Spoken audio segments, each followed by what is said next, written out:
911, ¿dónde es su emergencia?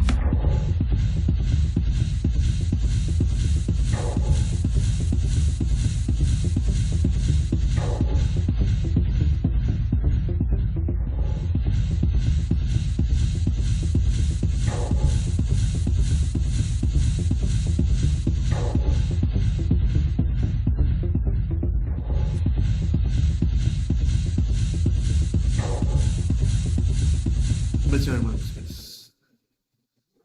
Muchas gracias por estar hoy, 2 de diciembre, en nuestro programa El Rescate del Alma. Gracias a Dios tenemos el gusto y después de unas breves vacaciones, gracias a Dios pudimos tener. Ahora de nuevo estamos aquí con mucho gusto para adorar al Señor. Nuestro texto lema es el Salmo 9:11, que dice así: Cantad a Jehová que habita en Sión, publiquen en los pueblos sus obras. Gracias a Dios, el Señor es bueno y es lo que queremos compartirle. Cuán grandes cosas el Señor ha hecho con nosotros y está haciendo en su vida y puede hacer aún más. Gracias a Dios, pues sabemos que nada es imposible para el Señor. Hoy continuaremos con nuestro tema de Apocalipsis. Gracias a Dios hablaremos de Apocalipsis 4, empezaremos este capítulo. Pero antes de eso trataremos el tema de consultorio bíblico de nuestro pastor tratando en la sección que a él le corresponde. Si usted nos ha acompañado, usted bien conoce este segmento. Si usted tiene alguna pregunta para el siguiente programa o para la siguiente sesión, con mucho gusto lo contestaremos a la luz de la Biblia. Lo que usted nos comente, cualquier pregunta, con mucho gusto, bíblicamente la contestamos porque ella es el fundamento. Gracias a Dios. Queremos confiar en el Señor Jesucristo, el cual es el rescatista de nuestras vidas, en el cual encontramos la satisfacción de nuestro corazón. En Él encontramos el gozo y la fe para seguir adelante, cualquiera que sea la dificultad que estemos pasando. Cristo es suficiente. Dios lo bendiga. ¿Dónde es su emergencia?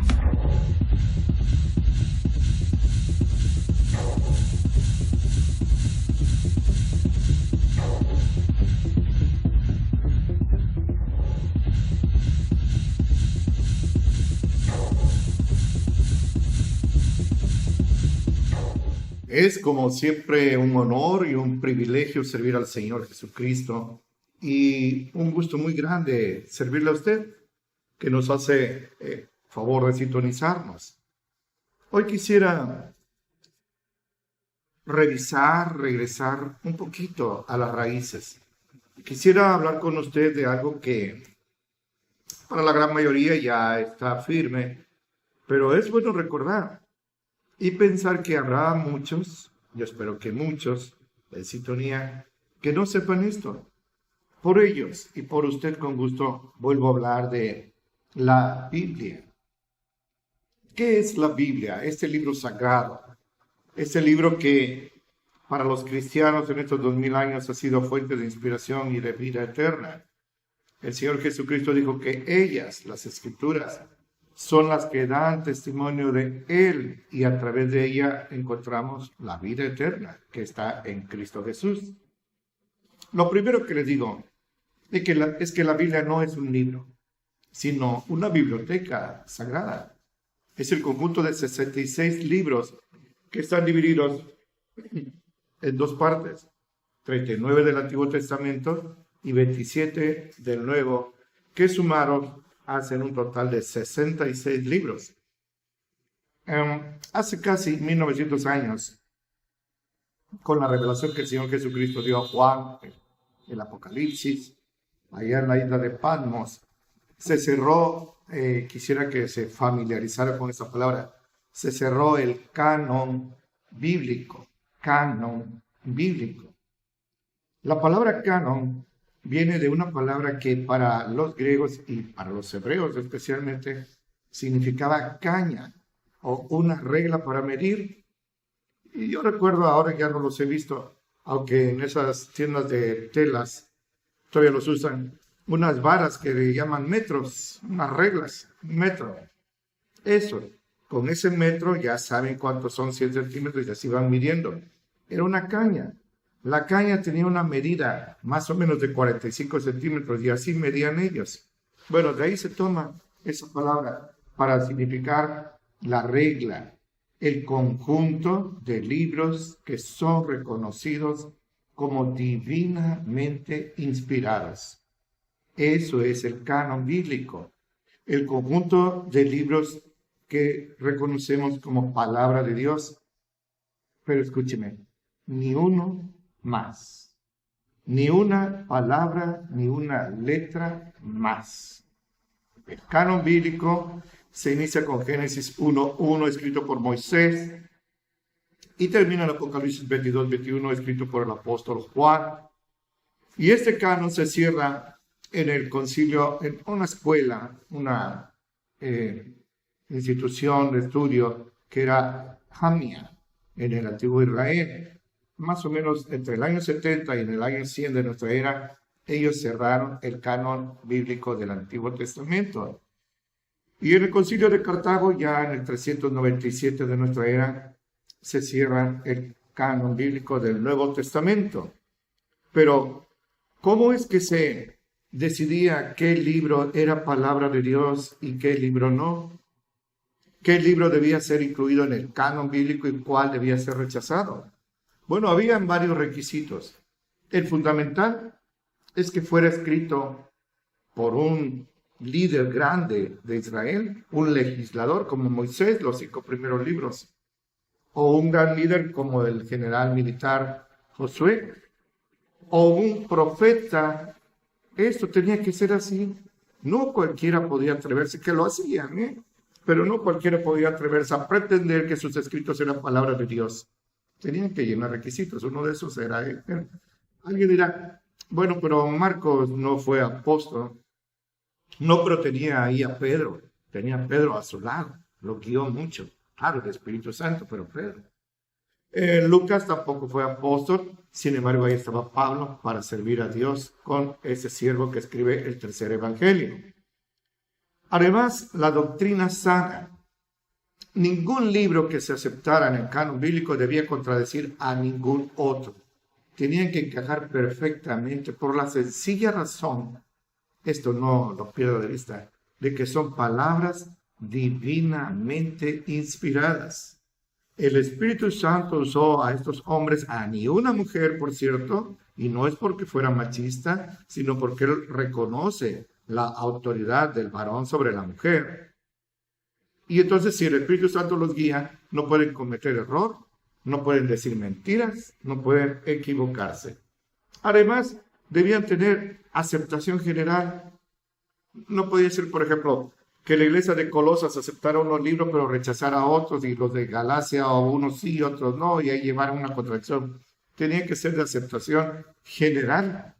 Esto es algo que usted no debe perder de vista también.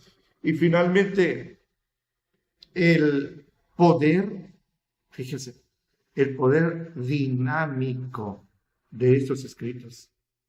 El apóstol Pablo en Hebreos 4:12 dice que la palabra de Dios es viva y eficaz.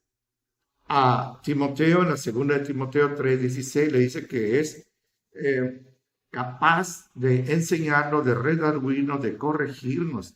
Es viva, tiene poder. Vidas por millones, vidas entregadas al vicio, al pecado, al crimen, a la idolatría, a religiones falsas y aún al satanismo, fueron transformadas por el poder de Dios a través de la Biblia, la lectura de la palabra de Dios. Un salmista dijo, ¿con qué limpiará el joven en su camino? Con guardar tu palabra. La palabra de Dios es eficaz. Ahora, tenía que ser reconocida. Mire, le voy a compartir un texto donde Jesús habla acerca de lo que conocemos como el canon bíblico, y lo encontramos en Lucas 11:51. El Señor está reprendiendo a los fariseos, y el Señor les dice, desde la sangre de Abel hasta la sangre de Zacarías, que murió entre el altar y el templo, así les digo, será demandada de esta generación. Desde Abel hasta Zacarías. Esto es todo el canon bíblico. El Señor Jesucristo pasa por Génesis, Éxodo, Reyes, Crónicas, Salmos, y lo cierra con Zacarías. Y Zacarías, su martirio, aparece en el segundo de Crónicas. Le comparto. Segundo de Crónicas 24, versículos 20 y 21. Este no es Zacarías el profeta, es un sacerdote. 24, 20 y 21, así está escrito. El Espíritu de Dios invistió a Zacarías, hijo de Joiada, el sacerdote, el cual estando sobre el pueblo les dijo así, lleno del Espíritu Santo, así ha dicho Dios, ¿por qué quebrantan los mandamientos de Jehová? No les vendrá bien de ello, porque por haber dejado a Jehová, Él también los dejará. Se necesitaba valor para decirle a esos hombres perversos. Y mire usted el resultado. Pero ellos hicieron conspiración contra Él y lo cubrieron de piedras, lo mataron por mandato del rey en el patio de la casa de Jehová. Jesucristo certifica, autentifica todo lo que nosotros conocemos como el Antiguo Testamento, con estos dos puntos. Ahora, estos libros que tenemos como palabra de Dios y que están en el canon, no fueron palabra de Dios a partir de que fueron incluidos en el canon. No. Desde que Dios los inspiró y los escribieron, ya eran palabra de Dios, solo que no se había hecho el canon, no se había hecho el compendio de libros. Hace tiempo pregunté medio en broma a los hermanos en una dominicana. El monte Everest es el pico más alto del mundo, casi 9 kilómetros. Sí, pero antes de que lo descubrieran y lo midieran, ¿cuál era el más alto? Se confundieron así de repente porque así es una pregunta capciosa. El monte Everest, solo que no se llamaba Everest, ni lo habían medido, pero ese era el más alto. Del mismo modo, Mateo, Salmos, Proverbios, Crónicas, no fueron canónicos a partir del canon, no, desde que el Señor los inspiró, repito, ya eran palabras de Dios. Solo que se hizo ese resumen, déjeme decir así, con todo respeto, oficial. Ningún libro más, ni los concilios, ni en Jamnia, ni en Cartago, los hicieron canónicos, ya lo eran. O si no lo eran, no lo eran. Aunque los hubieran aceptado, pero no los hubieran aceptado en Jamnia ni en Cartago. No eran palabras de Dios. Yo creo que esto se entiende. Nuestra Biblia tiene 66 libros. Toco este punto así rapidito por el tiempo. Pero, por ejemplo, la Biblia de la Iglesia Católica Romana tiene muchos más libros. Tiene 12 libros extras, que son los que nosotros conocemos como libros apócrifos. La palabra apócrifo no es un insulto. Significa oculto, no autorizado. Para nuestros efectos teológicos quiere decir no divinamente inspirado, no es palabra de Dios. Se les conoce como eclesiásticos o un nombre muy elegante, deuterocanónicos, pero ellos no son palabra de Dios. Puedo citarles los dos de Macabeo, Judith, Tobías, eclesiástico, Baruch. Eclesiástico no lo confunda con eclesiastés sí es palabra de Dios, eclesiástico no. Sabiduría de Sirácides. Estos libros fueron añadidos al canon bíblico, pero solo por una iglesia que los reconoce, la Iglesia Católica Romana. Ninguna otra iglesia, esto es importante, ninguna otra iglesia los reconoce como palabra de Dios. Y los apóstoles, por supuesto, nunca lo reconocieron. Jesucristo menos. Los pastores de los 3 primeros siglos de pureza doctrinal no los reconocieron.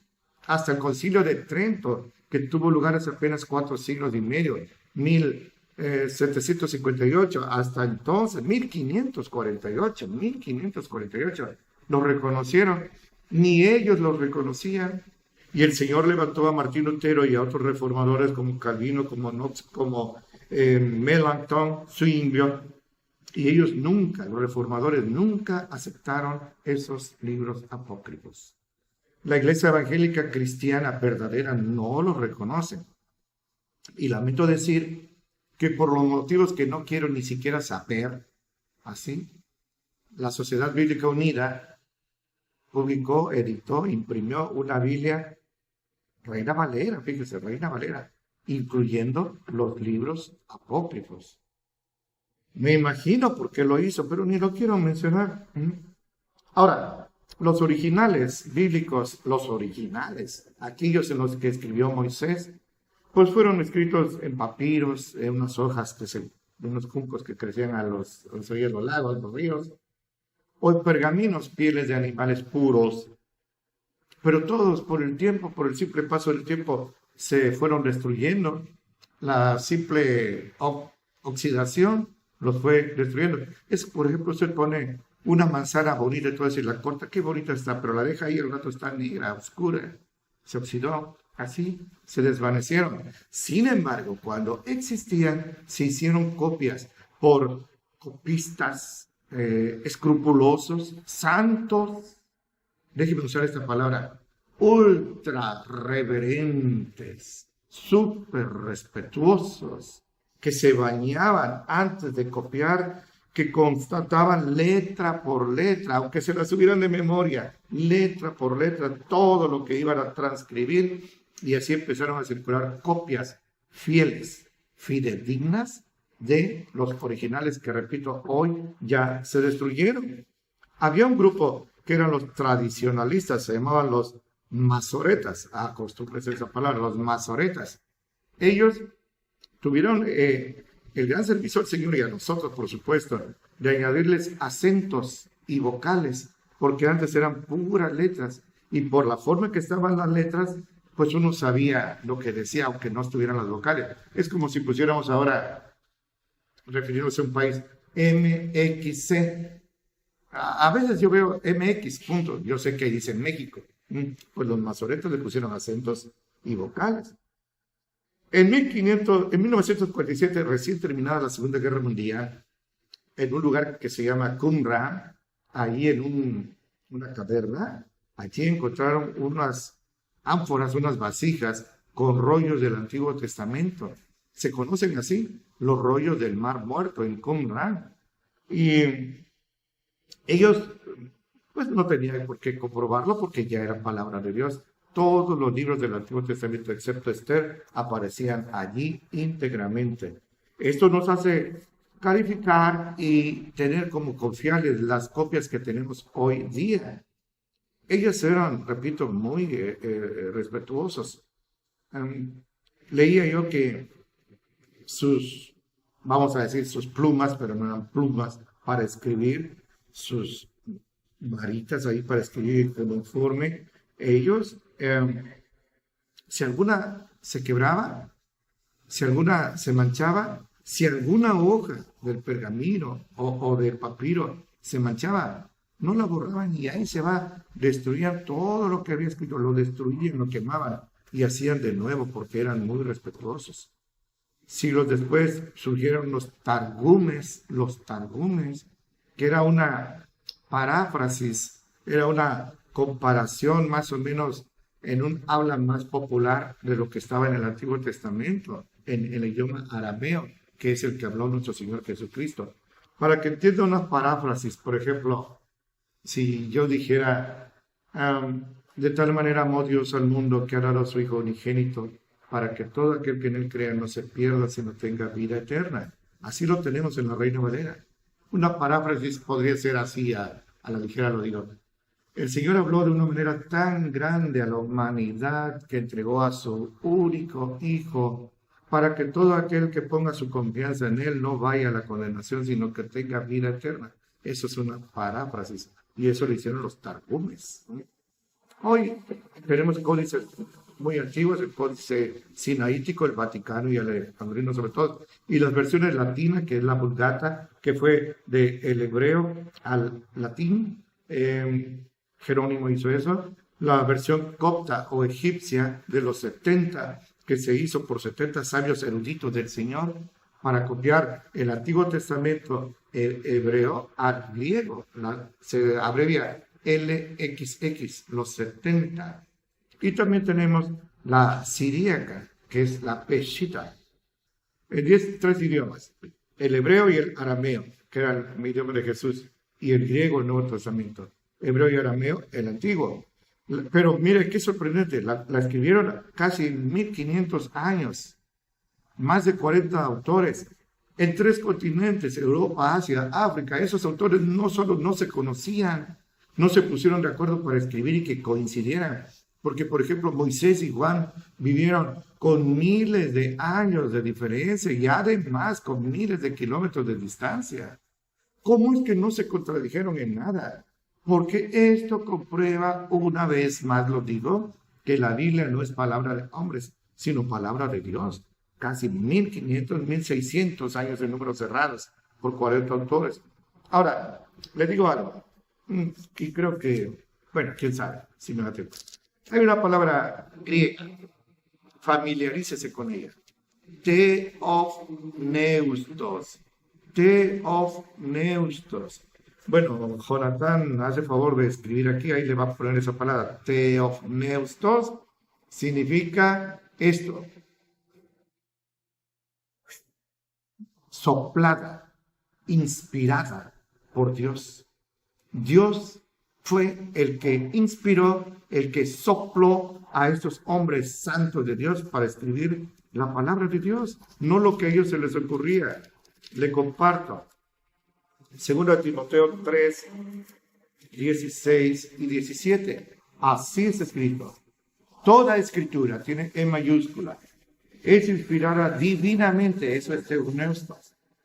Y es útil, es dinámica. Es útil para enseñar, para redarguir, para reprender, para corregir, para instituir en justicia, para que el hombre de Dios sea perfecto, enteramente preparado para toda buena obra. Toda escritura es Theopneustos, divinamente inspirada. Y ese toda significa dos cosas. Toda significa que solo ella, no hay ningún otro libro. Yo sé que hay religiones que tienen libros de sus profetas y los consideran no solo al mismo nivel de la Biblia, lo cual ya es blasfemo, sino sobre la Biblia. Cuando hay contradicción entre lo que escribieron sus profetuchos y lo que dijo el Señor a través de esos hombres sagrados, la inspiración sagrada que les dio a esos hombres santos. Cuando hay contradicción, ellos prefieren sus libros humanos, guiados por carne, por espíritus malos, inmundos, por el diablo. Fíjese, esto es algo muy delicado y van a dar cuenta de ellos. Toda significa que solo ella, pero toda significa integralmente, desde Génesis hasta Apocalipsis. No hay ni una parte en la Biblia que no sea palabra de Dios. Toda, así como dicen ahora, plenariamente es palabra de Dios. Dios prohíbe, y esto también le debe quedar a usted muy claro, Dios prohíbe que le aumentemos a su palabra. Le comparto, Deuteronomio, allá en el desierto ellos venían, y en el capítulo 4 el Señor le dice a Moisés que escriba lo siguiente: no añadas, 4:2, no añadas a la palabra que yo te mando, ni disminuyas, no le quites de ella, para que guardes los mandamientos de Jehová tu Dios, que yo te ordeno. Dios prohíbe aumentarle o suprimirlo. En el Proverbio 30, versículos 5 y 6, así es escrito. Le estoy compartiendo palabras de Dios. Toda palabra de Dios es limpia, de Dios es limpia. Es escudo a lo que en él esperan, gracias a Dios. No añadas a sus palabras para que no te reprenda y seas hallado mentiroso. Y el Señor Jesucristo inspira estas palabras. En el capítulo 22 de Apocalipsis 18, dice así: yo protesto a cualquiera que oye las palabras de la profecía de este libro.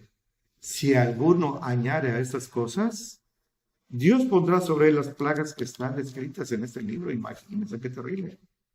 Y si alguno le quita de las palabras del libro de esta profecía, Dios quitará su parte del libro de la vida y de la santa ciudad y de las cosas que están escritas en este libro.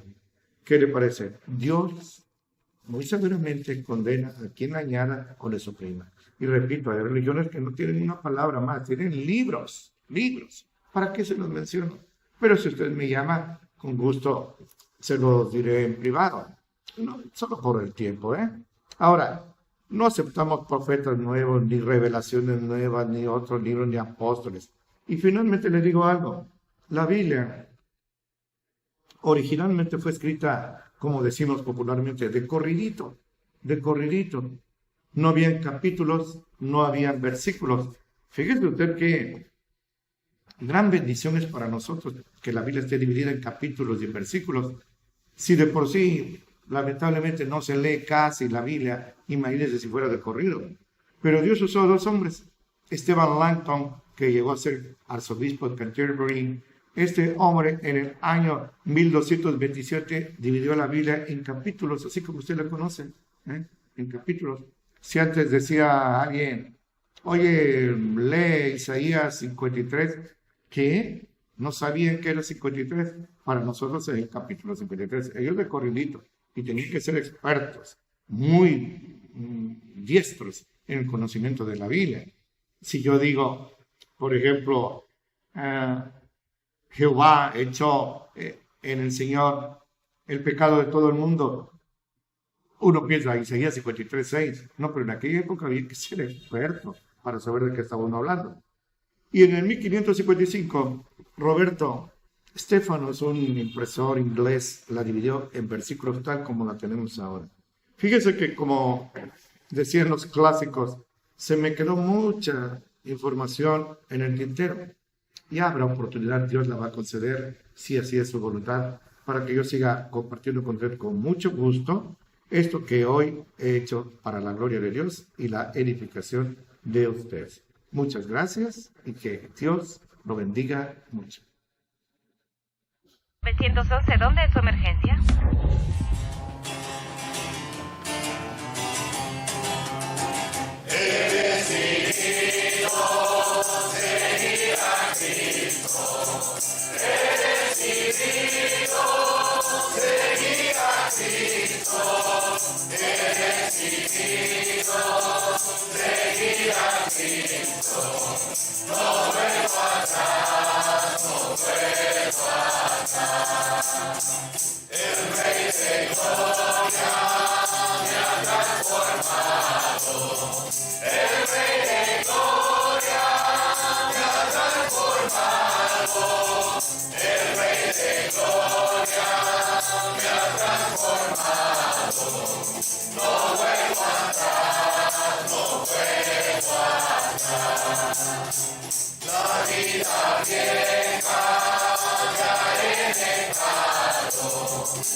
¿Dónde es su emergencia?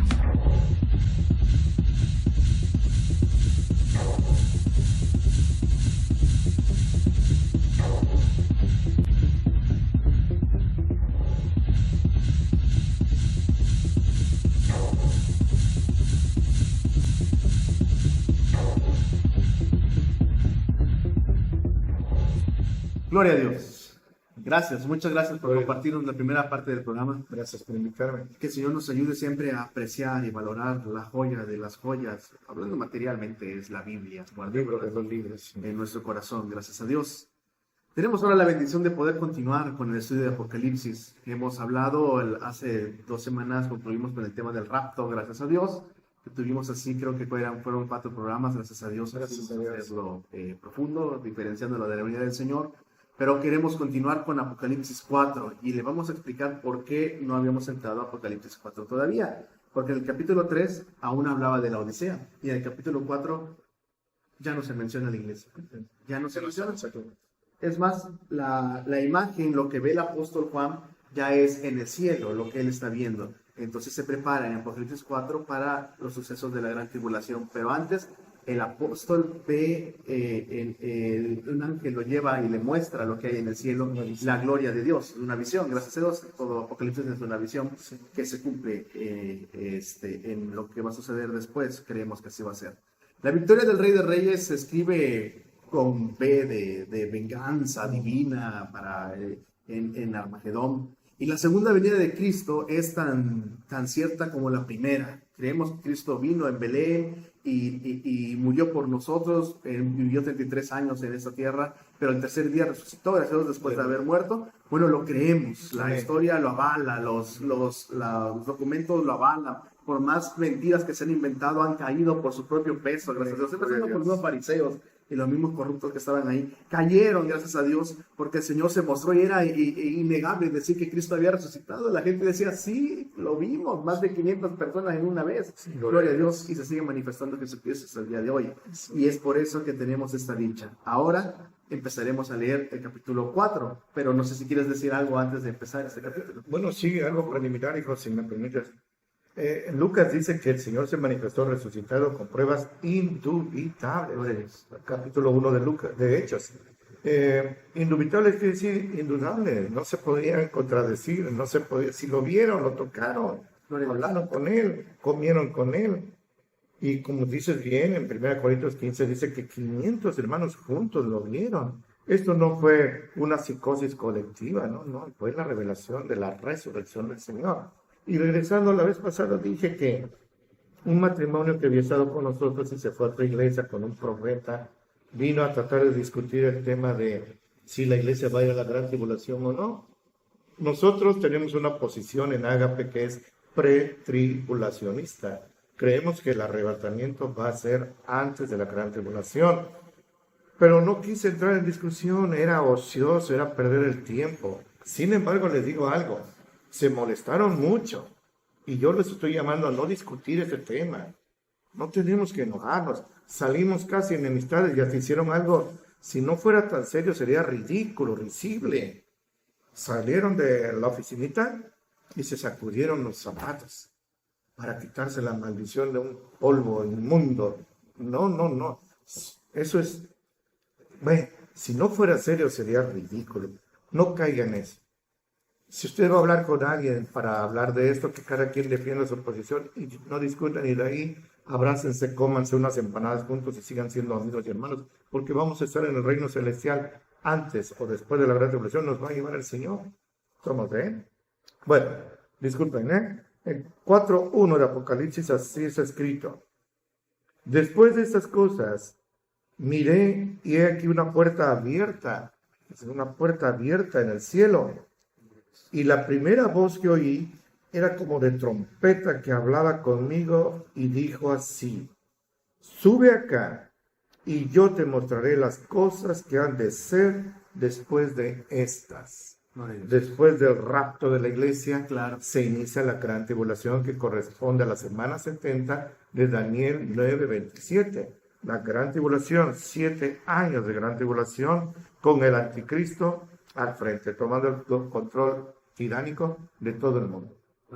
Sí. ¿Después de qué cosas? Después de que se mencionan pues las iglesias, después de la iglesia, así es. La etapa de la iglesia termina. Termina, gracias a Dios, con la Odisea, gracias a Dios, sí. y entonces es Apocalipsis 4 y Juan, el teólogo, el apóstol, el discípulo amado al cual Jesús le encargó a su madre, ve esa revelación. Se le invita a Juan. Qué privilegio, qué tamaño, ¿no? Gracias a Dios. Mientras que para el mundo Juan era despreciado como un criminal en la isla de Patmos, el Señor lo pone en el lugar que le corresponde a los ojos de Dios y le muestra, le va a mostrar la gloria del Señor. Los juicios vienen del trono de Dios. Y Apocalipsis 2 y 3, como hemos hablado acerca de la iglesia aquí en la tierra, pero a partir del capítulo 4, bueno, la escena cambia. Este capítulo 4 es la corte en el cielo, gracias a Dios. Es lo que él va a ver. El apóstol Juan está ahora siendo llevado en visión al trono en el cielo para ver dónde iban a proceder los juicios. El propósito de esta visión era que, pues, que solamente Dios y Jesucristo, que es el que va a juzgar, solamente Él es el juez, Él va a juzgar toda rebelión humana, por más toda injusticia que haya habido, todo pecado, todo sufrimiento contra su pueblo, el Señor lo va a poner en orden. Y el ángel, porque no es Jesús, el ángel le dice, sube y te voy a mostrar lo que va a suceder después de estas cosas. El Señor le habla así. Al mirar la grandeza de nuestro juez soberano Dios, nadie querrá ni siquiera poner en tela de juicio que Jesucristo es el Rey de Reyes. Amén. Para gloria de Dios el Padre. Amén. Él es nuestro dueño. Amén. Y es ahí como tenemos que aprender del Señor. Y gracias a Dios por este versículo. No sé si quieres comentar algo más. Es que hay Bueno, mucho. sí, es muchísimo. Es un solo versículo, pero tiene una profundidad enorme. Dice Juan que tuvo esa visión, una puerta abierta en el cielo. La puerta de la salvación, en cuanto a la iglesia, ya se cerró. Ocurrió el rapto y la puerta se cerró. Pero en cuanto a la humanidad, la puerta sigue abierta.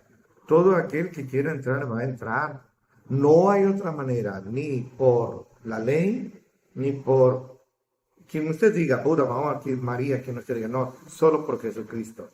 Antes del Antiguo Testamento, durante la gracia, durante la gran tribulación, durante el milenio, el único que salva es Jesucristo. No hay otro. El justo por la fe vivirá, y la fe en Cristo Jesús. Pero esta puerta abierta estará abierta 7 años para aquella gente que no se fue en el rapto y se entrega al Señor en esos 7 años de gran tribulación, aunque van a correr peligro de ser asesinados por el anticristo o bestia. Esto es algo que él vio, Juan lo vio en Revelación. Israel no está en el mismo lugar con Dios hoy que como estaba en el Antiguo Testamento.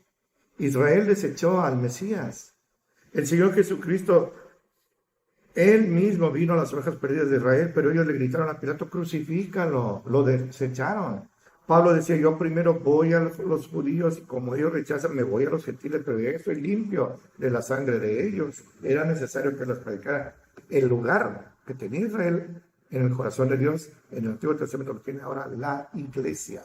Y la iglesia está constituida de judíos y de gentiles que aceptamos al Señor Jesucristo.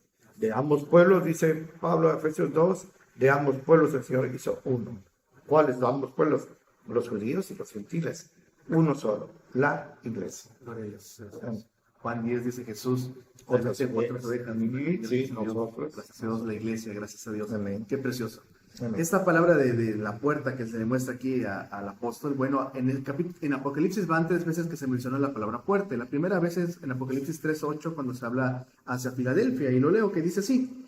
Dice, yo conozco tus obras, he aquí he dado una puerta abierta delante de ti, la cual ninguno puede cerrar, porque tienes un poco de potencia y has guardado mi palabra y no has negado mi nombre. Se refiere a Filadelfia, una puerta abierta, esa puerta de oportunidad para predicar el evangelio, que es exactamente lo que está diciendo. Es el último momento para poder predicar ahora en después del rapto, ya que no está la iglesia ahí. En Apocalipsis 3:20, hablando de la Odisea, también se menciona otra puerta. Y aquí dice Jesús, yo estoy a la puerta y llamo. Si alguno oye mi voz y abriré la puerta, entraré a él, cenaré con él y él conmigo. Esta puerta representa el corazón de las personas que Jesús está tocando con amor, siendo un caballero, y así se muestra el Señor, el corazón, la puerta de cada persona. Jesús llamando a cada uno de nosotros, y es elección nuestra, abrirle el corazón o cerrarlo. Cada quien desee. Y ahora en este capítulo, ahora en 4.1, la puerta del cielo que revela la vida eterna, lo más sublime y acerca de quién es Dios, lo que vamos a leer. Y eso es lo que lo dice ahí en esta puerta. Bueno, por otro lado, 3 veces en la Biblia también se menciona acerca de los cielos abiertos también que se muestra. En Ezequiel capítulo 1.1 habla de que así empieza el libro y entonces él empieza a tener las revelaciones, las visiones. En Marcos 1.10, Jesús al ser bautizado, también ahí se dice que los cielos fueron abiertos y lo vio Jesús así. En Juan 1.55, cuando está Natanael, también gracias a Dios está Jesús hablando con Natanael, dice que así va a empezar también Jesús llamando a sus discípulos. Es la forma en la cual para empezar a predicar la palabra del Señor, las llaves del reino es el evangelio, gracias a Dios. Amén. Y es entonces esa dicha que tiene usted, hermano cristiano, usted, hermana, que en estas fechas tan difíciles que son, es Jesucristo el que da consuelo y el que afirma en los corazones. Así es, gracias a Dios. Ciertamente estamos viviendo una época terrible, no solo en lo económico, lo ecológico, lo virulento con estos microbios, lo moral, estamos en un pantano, pero también en lo doctrinal. Usted oye, hay en la internet cada predicación que no sabe si es una iglesia cristiana, es un centro de brujería o un centro de diversiones donde todos vienen a contar chistes. Eso es algo terrible. Sin embargo, en la gran tribulación, la puerta seguirá abierta. Le voy a citar 3 grupos especiales que van a predicar el Evangelio. Uno son los 2 testigos que el Señor va a enviar, seguramente Moisés y Elías. No quiero ser dogmático en esto. Si alguien no está de acuerdo, está bien, seguimos siendo hermanos y nos amamos. Segundo, 144,000 judíos. No testigos de Jehová, sino judíos. 12,000 por cada tribu, 12 por 12,000, 144,000. Ahora, un ángel va a pasar por el cielo predicando el Evangelio del Señor. Suena a fantasía, pero le comparto textualmente. Apocalipsis, capítulo 11. El Señor dice así, en el versículo 3, así es escrito: daré a mis 2 testigos, y ellos profetizarán o predicarán por 1260 días, 3 años y medio, vestidos de sacos, como si estuvieran de luto. Estas son las 2 olivas y los 2 candeleros que están delante de Dios de la tierra. Y si alguno los quiere dañar, escuchen, sale fuego de la boca de ellos y devora a sus enemigos. Y si alguno les quiere hacer daño, es necesario que esa persona sea muerta. Estos tienen poder de cerrar el cielo como Elías, que no llueva en los días de su profecía, y tiene poder sobre las aguas para convertirlas en sangre como Moisés. Gloria a Dios. Y para herir la tierra con toda plaga cuantas veces quiera. Gloria a Dios. Esos son los 2 testigos. En el capítulo 7 se menciona a los señalados, los sellados. En el 4 dice, oí el número de los señalados o sellados. 144,000 señalados de todas las tribus de los hijos de Israel. Y se empieza del 5 al 8 a citar 12,000 de cada tribu. Fíjense, 12,000, 144,000. Y en el capítulo 14, tengo que ser muy rápido, 14, 6 y 7, así está escrito. Vi otro ángel volar por en medio del cielo, que tenía el evangelio eterno para predicarlo a los que moran en la tierra, y a toda nación y tribu y lengua y pueblo, diciendo en alta voz, teman a Dios y denle honra, porque la hora de su juicio ha venido, y adoren a aquel que ha hecho el cielo y la tierra y el mar y las fuentes de las aguas.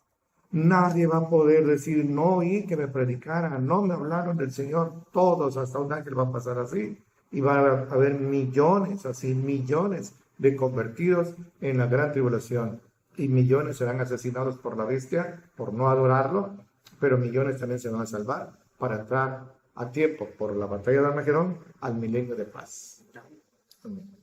Jesús dijo, no teman al que puede matar al cuerpo, así antes es. teman a aquel que puede llevar a sus almas al infierno. Sí, así es, sí es. Sí, bueno, es el Señor, no es el diablo. Exacto. Así es que si aceptamos a Cristo Jesús, Él nos librará de esa condenación. Amén. Por eso que el apóstol Pablo puede decir, para mí vivir es Cristo, es vivir, es ganancia, no es certeza. Gracias a Dios. Versículo 2, si te parece, de Apocalipsis, claro. Capítulo 4, versículo 2. Está muy relacionado con el 3 y el 4, ¿sí me permite? Sí, por favor. Apocalipsis. Aunque no hemos leído el versículo 2. Ajá, sí. Leo 2 al 4, sí, por favor. Así está escrito. Y luego yo fui en espíritu, fue una visión, no fue físicamente como Enoc y Elías. Y he aquí un trono que estaba puesto en el cielo, y sobre el trono estaba uno sentado. Y el que estaba sentado era, al parecer, semejante a una piedra de jaspe y de sardio. El Señor Jesucristo glorificado. Y un arco celeste había alrededor del trono, semejante en el aspecto a la esmeralda. Y alrededor del trono había 24 sillas, y vi sobre las sillas 24 ancianos sentados, vestidos de robas blancas, y tenían sobre sus cabezas coronas de oro. Amén. Gloria a Dios. Por favor, qué visión, qué visión. El apóstol Pablo, fíjense que en ese capítulo 4, el apóstol Juan, menciona 11 veces el trono del Señor. Es que el tema central de ese capítulo es el trono en el cielo, así tiene mi Biblia un título arriba. 11 veces. ¿Y quién está sentado ahí? El Señor Jesucristo. El Señor Jesucristo en Juan 5 dijo, el Padre a nadie juzga, todo el juicio me lo dio a mí, la capacidad de decidir quién va a vivir o morir es mía. El Señor Jesucristo es el juez de toda la tierra. Ahora, ¿quiénes son? Pero no quiero omitir la gloria, la majestad, lo que ve Juan, cómo es Jesucristo. No ese muñequito que está colgado en el cuello ahí sufriendo, ese no es Jesucristo. Él ya no está en la cruz, Él ya no está sufriendo, Él ya no está coronado de espinas, está glorificado. Y es su aspecto tan imponente que Juan, cuando lo vio en visión, cayó como muerto.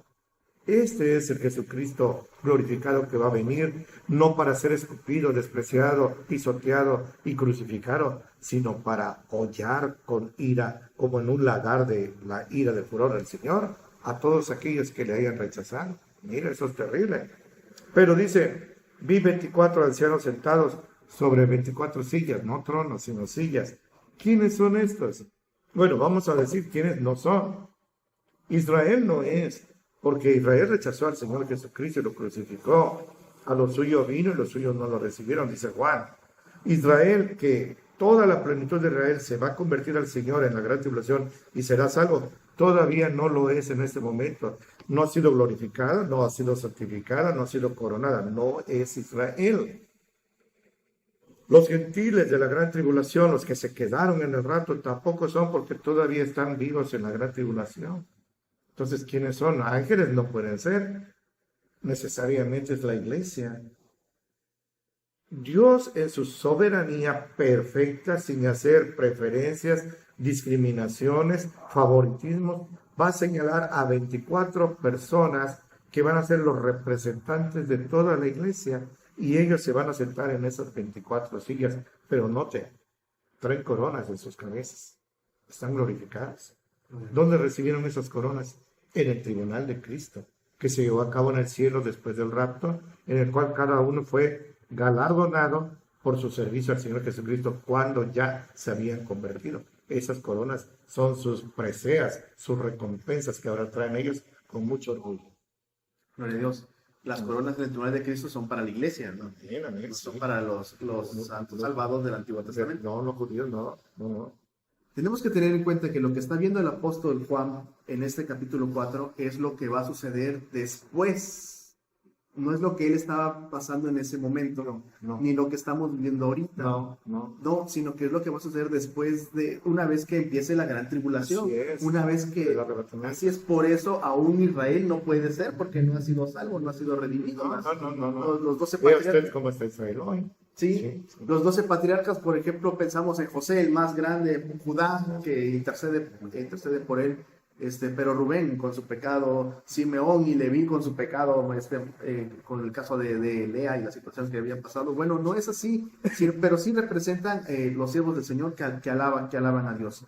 Leíste ahí, gracias a Dios, y yo doy gracias a Dios por estos textos porque dice la Biblia que como el Señor le muestra a Juan la majestad de Dios, su autoridad para reinar, para juzgar. Él es el dueño. Aparentemente piensa en el mundo que está a servicio del diablo, o que el diablo tiene dominio sobre todos, o que yo puedo hacer lo que quiere. Dios es permisivo muchas veces. Sin embargo, todo se mueve en el dominio del Señor. Ni un segundo ha perdido el control. Juan no intenta describir a Dios en una figura humana, porque no se puede, habla aquí como de una luz, así, el Señor en el trono, gracias a Dios. El apóstol Pablo en 1 de Timoteo 6:16 dice que Jesús, Dios mora en una luz inaccesible, gracias a Dios. El Salmo 104:2, probablemente el rey David, el Salmo 103 es del rey David, pero el Salmo 104:2 dice, el salmista lo describe como el que cubre de luz con su vestidura, así es como es Él, gracias a Dios. Este aspecto divino, soberano de Jesucristo, entiendo yo, de Jesucristo, del sentado en el trono, era semejante a una piedra, gracias a unas piedras que están ahí. Gemas, gracias a Dios. Y sería bueno mencionarlas, gracias a Dios. Sí. Dice ahí, déjeme empezar con la segunda, que es cornalina, para dejar el jaspe el final. La cornalina es un rojo intenso, semejante al rubí, o al rubí, ¿no? Uh-huh. Las piedras preciosas representan a la majestad. Si alguna vez has visto la realeza, tienen rubí. Sí. La esmeralda. Es una piedra preciosa, normalmente translúcida, que traspasa la luz, es verde, ¿no? Gracias a Dios.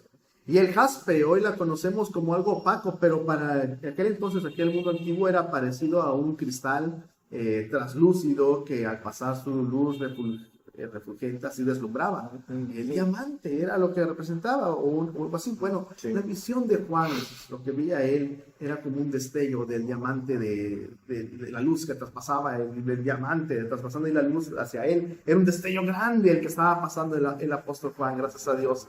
¿Y qué ve él? Bueno, nada más leo el versículo 3, la primera parte. Y dice ahí el arco, ¿no? Dice, gracias a Dios, y Dios, gracias Dios por esto. Dice Génesis 9, versículo 13.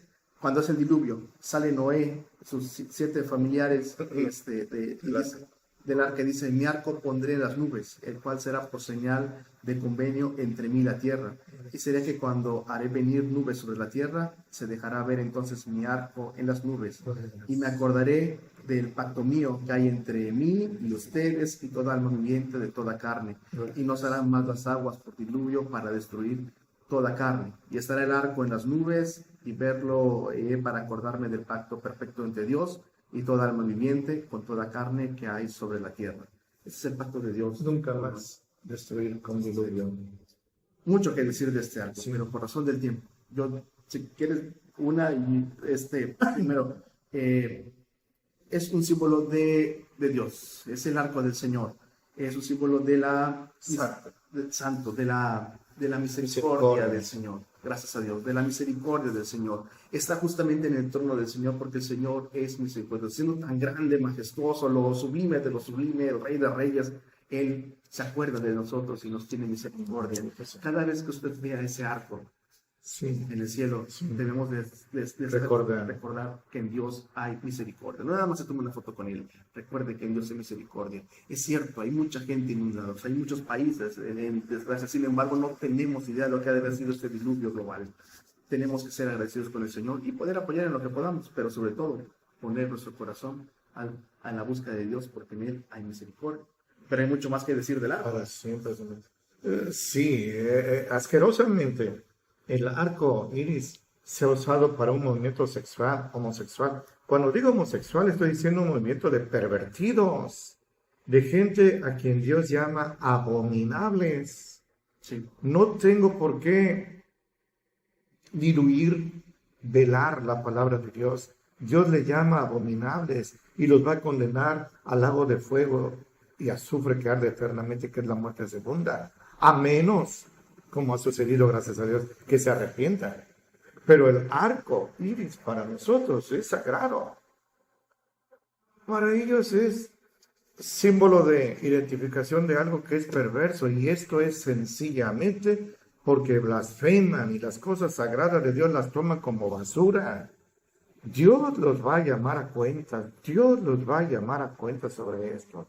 Esto no quiere decir que, bueno, como ya es el símbolo del movimiento homosexual, ya no hay que poner arcoíris, ya no hay que usar arcoíris. No, si nosotros lo usamos por el significado que tiene para nosotros, por la misericordia de Dios, de no enviar ningún otro diluvio más.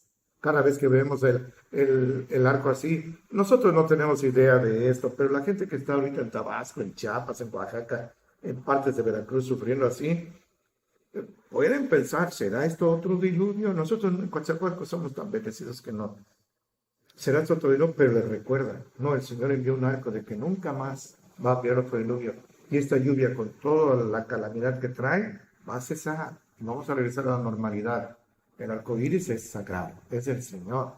Y esos 24 ancianos, si me permites decir, en Apocalipsis 5, pero me adelanto, pero todavía lo vamos a mencionar. En Apocalipsis 5, 8 al 10, así es escrito, lo que dijo Juan. Cuando hubo tomado el libro, se refiere al Señor Jesucristo. Los 4 animales son serafines, y los 24 ancianos, los representantes de la iglesia, no son 12 profetas y 12 apóstoles, no, representantes de la iglesia.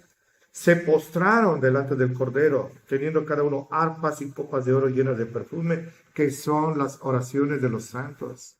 Cada vez que usted ora, copas de perfume se llenan de oro, esas copas se llenan de sus oraciones como un incienso. Y cantaban un nuevo cántico diciendo, digno eres de tomar el libro y de abrir sus sellos, porque tú fuiste sacrificado y nos has redimido para Dios con tu sangre de todo linaje, lengua y pueblo y nación, y nos has hecho para nuestro Dios reyes y sacerdotes, y reinaremos sobre la tierra. ¿Cuándo? En el milenio de paz. Gloria a Dios. Gloria a Dios. Gloria a Dios. El Señor muestra, es que todo Apocalipsis está enlazado así, gracias a Dios. Perfecto. Perfectamente, gracias a Dios. Y esto es lo que el Señor muestra al apóstol Juan. Él lo está viendo, los 24 ancianos están ahí, gracias a Dios. Muchos han pensado que porque Jesús les dice a los apóstoles en Mateo 19, 28, Sí. que ellos se sentarán sobre 12 tronos para juzgar a las naciones de ¿El Israel. milenio de paz? Milenio de paz, exactamente, piensan que por eso se refiere a los 24 ancianos. Bueno, no hay un texto que nos diga que es así. No, dogmáticos no deben ser. No, podría ser, podría representar, sí, así es, lo que no representa es Israel, no es. La gracia no son 12 profetas. Así es, ajá, sí, gracias a Dios, no es así. Y de todas maneras, de ahí viene, entendemos a Moisés y Elías, que serían también de los más importantes del Antiguo Testamento, ¿no? Quizá los más importantes, y Abel, no sé, José Patriarca. Bueno, el Señor Juan, ve esto, gracias a Dios, y ve las 24 sillas, ve a los ancianos que están ahí vestidos de ropas blancas, tienen sobre sus cabezas coronas de oro, dice ahí el texto, gracias a Dios. Él está viendo una visión, gracias a Dios, y está viendo... Juan había visto a Jesús muerto en la cruz. El único que se quedó. El sufrimiento que él pasó. Es más, hay uno de los evangelios que menciona que un joven sale corriendo, ¿no? Cuando está Pedro negándolo también, ¿no? Muchos creen que ahí se refiere a Juan, que era el que probablemente por eso tenían permiso para entrar hasta cerca de donde estaba Jesús. Tenía conocido.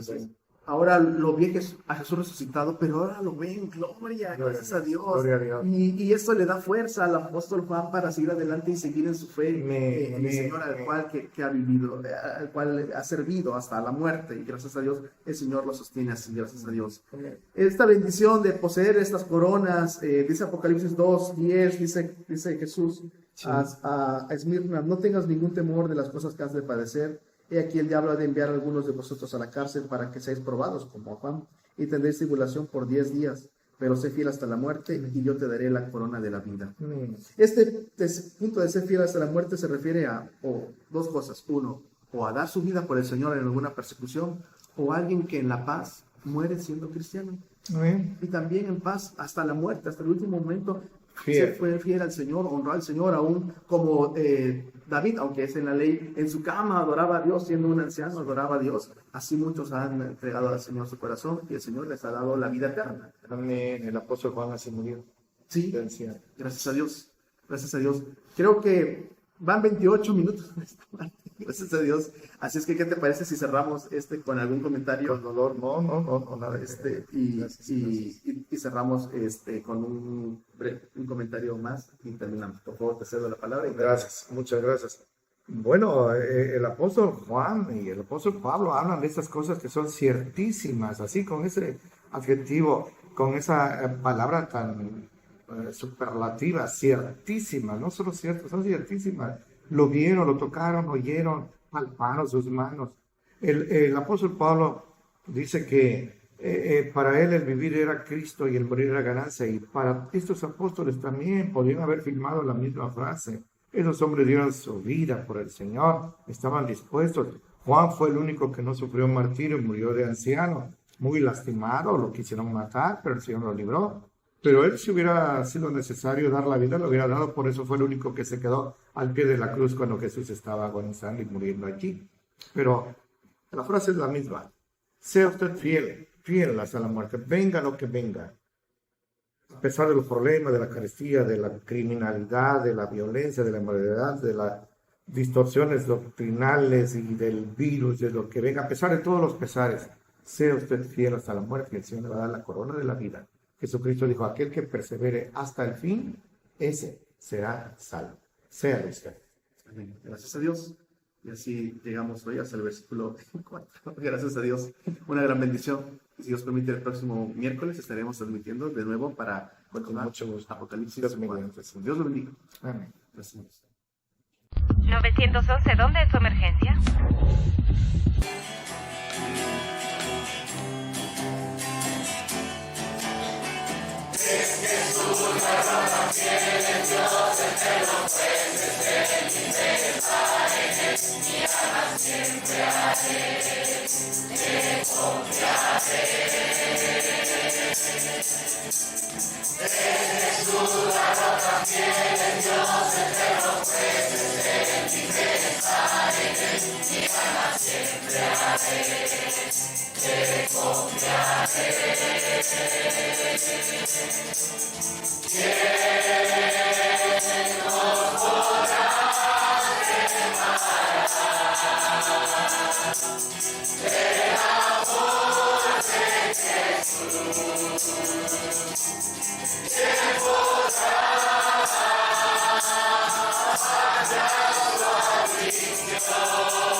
¿111 dónde es su emergencia?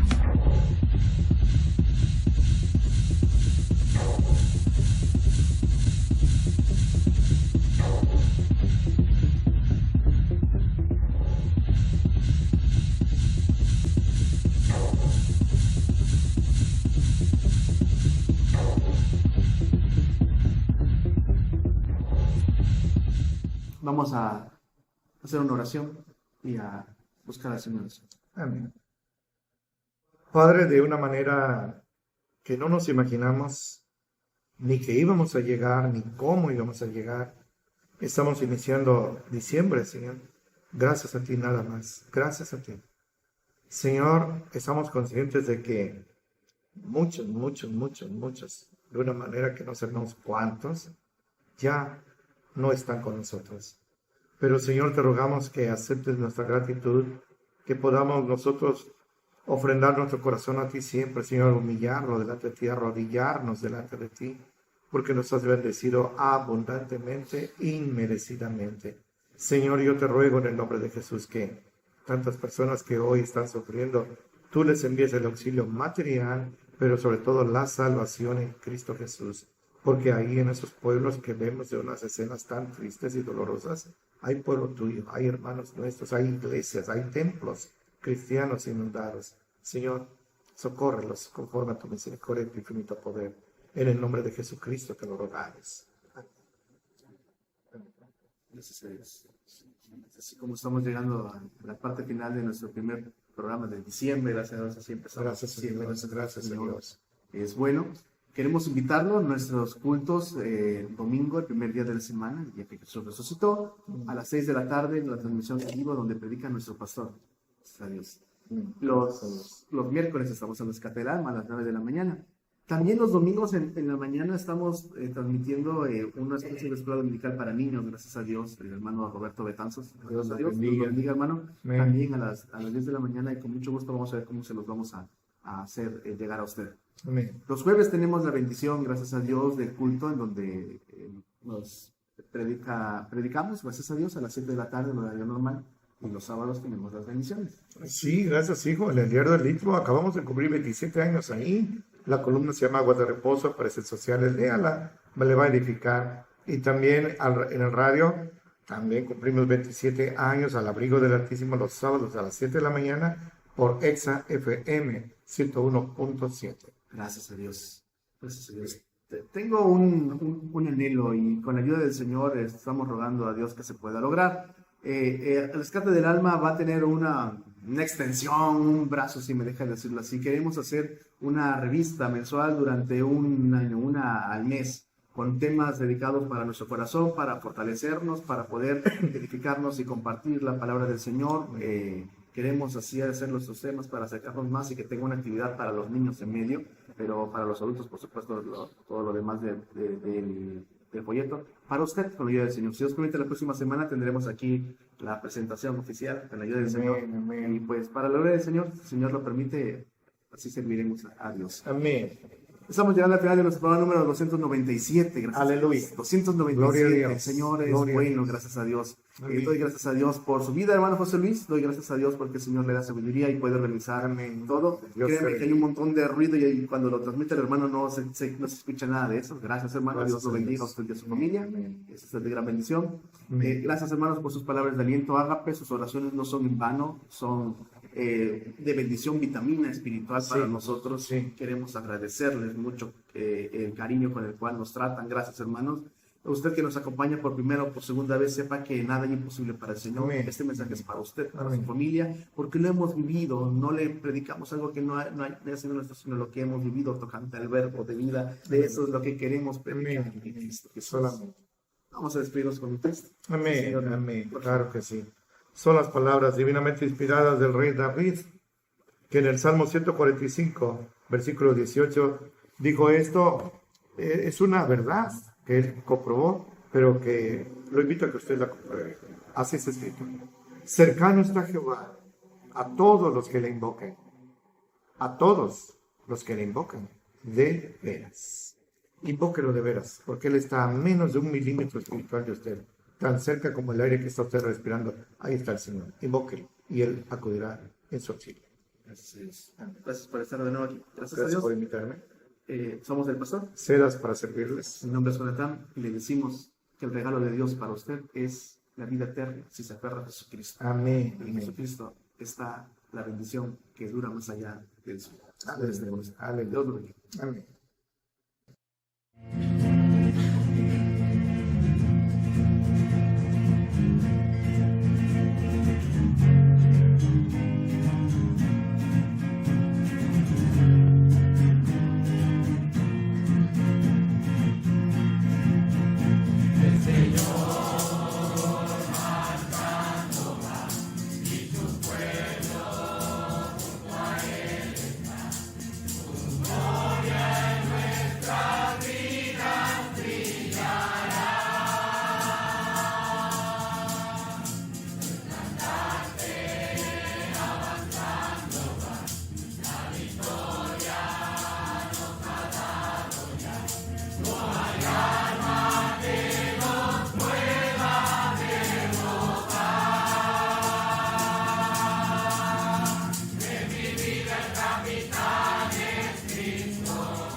911, ¿dónde es su emergencia?